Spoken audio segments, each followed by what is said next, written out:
Hello students, एक बार फिर से जियो एरा एजुकेशन में आपका बहुत बहुत स्वागत है। तो चलिए आज के हमारे इस वीडियो में हम अपनी 12वीं कक्षा के पाठ्य पुस्तक मानव भूगोल के मूलभूत सिद्धांत या फंडामेंटल्स ऑफ ह्यूमन ज्योग्राफी के अध्याय 1 जिसका शीर्षक है मानव भूगोल प्रकृति एवं विषय क्षेत्र के भाग 1 का विस्तार पूर्वक अध्ययन करते हैं। तो चलिए देखते हैं पाठ के अंतर्गत किन बिंदुओं का अध्ययन किया जाएगा। सबसे पहले हम जानेंगे कि भूगोल क्या है, मानव भूगोल क्या है, मानव भूगोल की परिभाषाएं, मानव का प्रकृतिकरण और प्रकृति का मानवीकरण। नेक्स्ट जानेंगे मानव भूगोल की नवीन विचारधाराएं और इसके पश्चात मानव भूगोल का विकास देखेंगे और अंत में हम देखेंगे मानव भूगोल के क्षेत्र तथा उपक्षेत्र कौन कौन से हैं। तो चलिए अब हम अपने चैप्टर को विस्तार पूर्वक अध्ययन करते हैं। तो हमारे चैप्टर का क्या शीर्षक है? मानव भूगोल प्रकृति एवं विषय क्षेत्र। तो सबसे पहले हम इसमें जानेंगे कि भूगोल या ज्योग्राफी क्या है। इसे हम लोगों ने कक्षा 11th में भी जाना था, लेकिन मैं यहाँ पर दोहराव करना चाहूँगी कि भूगोल शब्द ग्रीक या यूनानी भाषा के दो शब्दों का मेल है। दो शब्द कौन कौन से हैं? जियो और ग्राफोस। ये दो शब्दों से मिलकर के बना है, जियो प्लस ग्राफोस। और इसमें अगर हम इनका अलग अलग अर्थ देखें तो देखते हैं जियो का मतलब होता है पृथ्वी और ग्राफोस का मतलब होता है वर्णन करना। अर्थात ज्योग्राफी का शाब्दिक अर्थ हुआ पृथ्वी का वर्णन करना। और यहाँ पर हम ध्यान रखेंगे पृथ्वी का स्वरूप जो है वो हमेशा परिवर्तनशील रहा है, हमेशा परिवर्तित होता रहा है। तो परिवर्तनशील पृथ्वी का अध्ययन करना ही क्या है? भूगोल है। अब हम यहाँ बता दें कि ये जो भूगोल शब्द था या ज्योग्राफी शब्द था, इसका सबसे पहले इस्तेमाल करने वाले जो भूगोलवेता थे उनका नाम था इरेटोस्थनीज। ये आपके एग्जाम में अक्सर पूछा जाता है कि भूगोल शब्द का जनक कौन है। ठीक है, चूंकि इन्होंने सबसे पहले भूगोल शब्द का इस्तेमाल किया था, इसीलिए इनको क्या कहा जाता है? भूगोल का जनक कहा जाता है या भूगोल शब्द का जनक कहा जाता है। लेकिन यहाँ हमेशा ध्यान रखेंगे कि जब बात आएगी भूगोल के पिता कौन है तो उसका आंसर होगा हिकैटियस। ठीक है, हिकैटियस यानी फादर ऑफ द ज्योग्राफी कौन है? वो है हिकैटियस। तो कंफ्यूज नहीं करेंगे, आप बिल्कुल यहाँ कॉन्सेप्ट क्लियर करेंगे कि भूगोल शब्द के जनक या भूगोल के जनक इरेटोस्थनीज हैं और भूगोल के पिता हिकैटियस को कहा जाता है। अब आगे चले। आगे हमारा जो टॉपिक है वो है भूगोल की मुख्य शाखाएं कौन कौन सी हैं। ये भी हमें बहुत अच्छे से समझना है कि भूगोल की मुख्य शाखाएं कौन कौन सी हैं। तो हम यहाँ देखते हैं, यहाँ भूगोल की दो शाखाएं हैं जिसे हमें ध्यान देने की आवश्यकता है। पहला है भौतिक भूगोल और दूसरा है मानव भूगोल। भौतिक भूगोल जिसे हम अंग्रेजी में फिजिकल ज्योग्राफी कह रहे हैं और मानव भूगोल यानी कि ह्यूमन ज्योग्राफी। ठीक है, तो हम देखते हैं कि भौतिक भूगोल के अंतर्गत किसका अध्ययन किया जाता है। तो इसमें हमारा भौतिक पर्यावरण शामिल था। यूं कह लें कि हम भौतिक पर्यावरण का अध्ययन कर रहे थे और इसके अंतर्गत नेचुरल फिनोमिना जितने भी थे उनका हम काफ़ी विस्तार पूर्वक अध्ययन किए। इसके अंतर्गत हम लोगों ने पृथ्वी की आकृति, पृथ्वी का जो अर्थ का स्ट्रक्चर है, चाहे वो इंटीरियर स्ट्रक्चर हो चाहे आउटर स्ट्रक्चर हो, इन सभी का हम लोगों ने काफ़ी विस्तार पूर्वक अध्ययन किया। और वहाँ हम लोगों ने देखा कि मृदा का गहराई से अध्ययन किया, पहाड़, पेड़ पौधे, खुद मानव जो है वो भी नेचुरल फिनोमिनाज के एक अंग है या भौतिक भूगोल के एक मुख्य अंग है। वाटर है या फिर एयर है, इन सभी के बारे में हम लोगों ने बहुत ही गहराई से अध्ययन किया। तो अब हम अपनी 12वीं कक्षा में मानव भूगोल या ह्यूमन ज्योग्राफी का अध्ययन करेंगे और यहाँ हम देखेंगे कि ह्यूमन ज्योग्राफी क्या है, मानव भूगोल क्या है, इसका अध्ययन क्षेत्र क्या है, इसकी प्रकृति क्या है। तो हम सबसे पहले जानेंगे कि मानव भूगोल में उसका जो केंद्र बिंदु है, अध्ययन का जो केंद्र बिंदु है वो कौन है, वो ह्यूमन है, वो मानव है। मानव का अध्ययन किया जाता है मानव भूगोल के अंतर्गत। साथ साथ क्या करते हैं, मानव जो है वो क्रियाशील मानव है, वो स्थिर नहीं रहता, वो कुछ ना कुछ करता रहता है। तो हम उनकी एक्टिविटीज का, ह्यूमन एक्टिविटीज का या मानवीय क्रियाकलापों का अध्ययन मानव भूगोल के अंतर्गत करते हैं। मैं यहाँ बता दूं कि मानव भूगोल का विकास 18वीं शताब्दी के बाद हुआ और इसे हम लोग एक डायनामिक सब्जेक्ट के रूप में देखते हैं, यानी कि गतिशील विषय के रूप में देखते हैं, क्योंकि इसके अध्ययन क्षेत्र में, इसकी प्रकृति में हमेशा से परिवर्तन होता रहा है। आगे हमारा टॉपिक है मानव भूगोल की मुख्य परिभाषाएं। मानव भूगोल को अलग अलग विद्वानों ने, अलग अलग भूगोलवेताओं ने परिभाषित करने की कोशिश की है और इनकी परिभाषा के जरिए हम मानव भूगोल की प्रकृति या विषय क्षेत्र को बहुत ही सहजता से समझ सकते हैं। तो चलिए हम एक एक करके इन विद्वानों या भूगोलवेताओं की परिभाषा को समझने की कोशिश करते हैं कि आखिर इन्होंने अपनी परिभाषा में मानव भूगोल के संबंध में क्या मंतव्य दिया, क्या विचार दिया। ठीक है, तो सबसे पहले हम देखते हैं फ्रेडरिक रैटजेल। फ्रेडरिक रैटजेल जो थे वो जर्मन भूगोलवेता थे। इन्होंने एक पुस्तक लिखी जिसका नाम था एंथ्रोपोजियोग्राफी। एंथ्रोपोजियोग्राफी में इन्होंने जितने भी भौगोलिक अध्ययन किए, इसमें मानव तथा वातावरण के संबंधों के अध्ययन पर विशेष महत्व दिया। ठीक है, ये मानव तथा वातावरण के संबंध को बहुत स्पष्ट करना चाहते थे और इसी संबंध में उन्होंने इस पुस्तक को लिख डाला। अब इसके आगे हम देखें कि फ्रेडरिक रैटजेल ने मानव भूगोल को किस प्रकार परिभाषित किया। वो क्या कहते हैं कि मानव भूगोल मानव समाजों तथा धरातल के बीच संबंधों का संश्लेषित अध्ययन है। कैसा अध्ययन है? संश्लेषित अध्ययन है। और हम यहाँ पे ध्यान दें कि मानव भूगोल क्या करता है? मानव समाज। मानव समाज कौन क्रिएट करता है, कौन बनाता है? मनुष्य बनाता है। और ये कहाँ पर बनाता है? तो अपने जो हम पृथ्वी को पूरे क्या देखते हैं, मानव के निवास स्थल के रूप में देखते हैं, तो उस धरातल के बीच संबंधों का संश्लेषित अध्ययन है मानव भूगोल। ठीक है, तो मानव समाज और धरातल के बीच के संबंधों का, हाँ, इन दोनों के बीच क्या है? संबंध है और उस संबंध को बहुत ही अच्छी तरीके से डिफाइन करता है। वो कौन है? मानव भूगोल। तो मानव भूगोल में इन्होंने मानव समाज और धरातल के बीच के संबंध को स्पष्ट करने की कोशिश की है। इसके पश्चात हम देखते हैं जो दूसरे हमारे भूगोलवेता हैं, कुमारी एलन सैंपल। ये कहाँ की थी? ये अमेरिकन भूगोलवेता थी, लेकिन इनकी खासियत क्या है कि ये फ्रेडरिक रैटजेल को फॉलो करती थी। फ्रेडरिक रैटजेल की शिष्या थी। ठीक है, ये फ्रेडरिक रैटजेल के कहे हुए बातों के अनुसार अपनी विचार लोगों के सामने रखी और इन्होंने कहा कि मानव तथा पृथ्वी दोनों क्रियाशील हैं।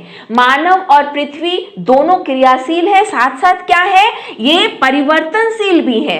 इनमें हमेशा कुछ ना कुछ परिवर्तन होता रहता है, हमेशा कुछ ना कुछ परिवर्तन देखने को मिलता है। हम ऐसे भी अनुभव कर सकते हैं कि हमारी पृथ्वी का जो स्वरूप आरंभिक अवस्था में थी वो वर्तमान में नहीं है, और हमारे जो मानव थे, जो आदि काल में थे, आदिम जनजाति के जो थे, वो उनकी जो अवस्था थी, उनका जो रहन सहन था, उनका जो विचार था, वो आज के आधुनिक मानव से बिल्कुल अलग था। तो हम कह सकते हैं कि मानव तथा पृथ्वी दोनों ही निरंतर परिवर्तनशील है।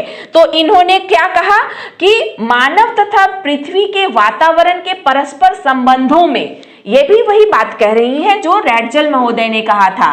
क्या कहा कि मानव तथा पृथ्वी के वातावरण के परस्पर संबंध की बात इन्होंने भी की, लेकिन यहाँ पर इन्होंने डाला कि इनके संबंध में क्या होता है, परिवर्तन होता रहता है। इनका जो संबंध है, पहले जो हमारे आदि मानव थे उनका जो प्रकृति के साथ संबंध था, क्या वैसा ही संबंध आज हमारे आधुनिक मानव का भी है प्रकृति के साथ? नहीं, ये हम महसूस भी करते हैं कि हमारा जो प्रकृति के साथ रिलेशन है या हमारा जो संबंध है वो लगातार क्रमशः बदलता आया है। पहले कुछ और था, बीच की अवस्था में कुछ और रहा, और अभी वर्तमान में पृथ्वी या हमारे वातावरण के साथ हमारा संबंध कुछ और है। तो ये कुमारी एलन सैंपल ये कहना चाहती हैं कि जो मानव है और पृथ्वी है, इनके बीच में जो संबंध है वो हमेशा परिवर्तनशील है, और इस परिवर्तनशील संबंध का ही हम क्या करते हैं, अध्ययन करते हैं मानव भूगोल में। ठीक है, तो इन्होंने क्या परिभाषा दिया, मानव भूगोल क्रियाशील मानव।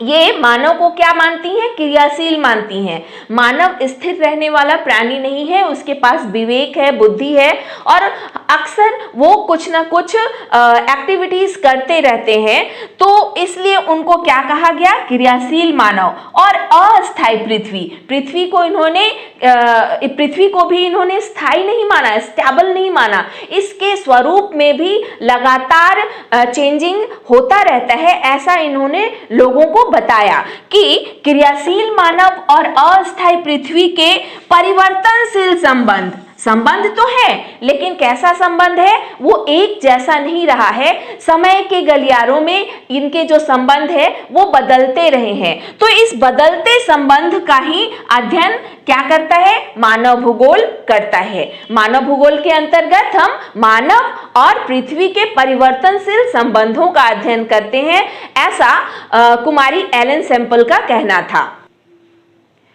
कुमारी सैंपल के बाद हम तीसरे भूगोलवेता को देखते हैं, और इनका नाम है विडाल डिला ब्लास। ये कहाँ के थे, ये फ्रांस के थे, फ्रांसीसी भूगोलवेता थे, और फ्रांस में इनको मानव भूगोल के संस्थापक के रूप में देखा जाता है।